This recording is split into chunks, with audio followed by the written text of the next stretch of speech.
The Mount Observer has been in our school for many years, giving us interesting pieces of information to read. It will seem to most that we always had it and that it will always stay here at our school. However, until 2 years ago, this wasn't the case. The paper just couldn't stick together and fell into obscurity. They did have a very active newspaper, and then I think what happened is that the advisor for the newspaper quit, and she found another job, and there wasn't anyone left to advise the newspaper. And then students lost interest in it, and so the paper stopped. So we started it up 2 years ago, and so far it's doing really well.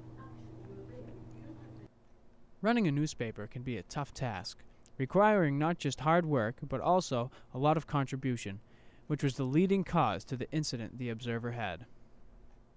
The main challenge is keeping students involved with the newspaper.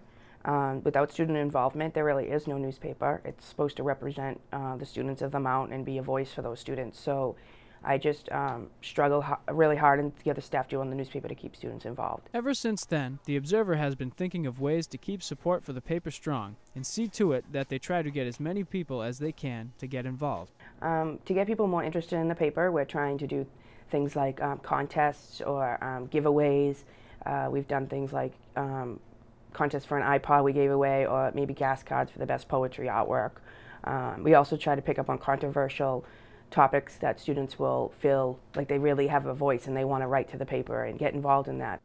Only time will tell if the paper will be noticed by more people in the school and if more people will get involved. Or if the paper won't get enough support and will no longer stay in the school. It is largely up to the students to help keep the Observer in our hallways.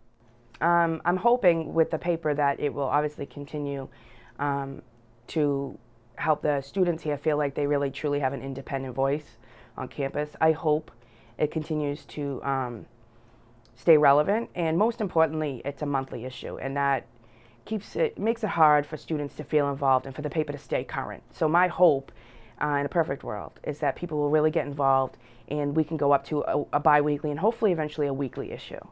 There is a big challenge in having a monthly issue, so I hope it can grow in importance on campus and also in the number of times it comes out.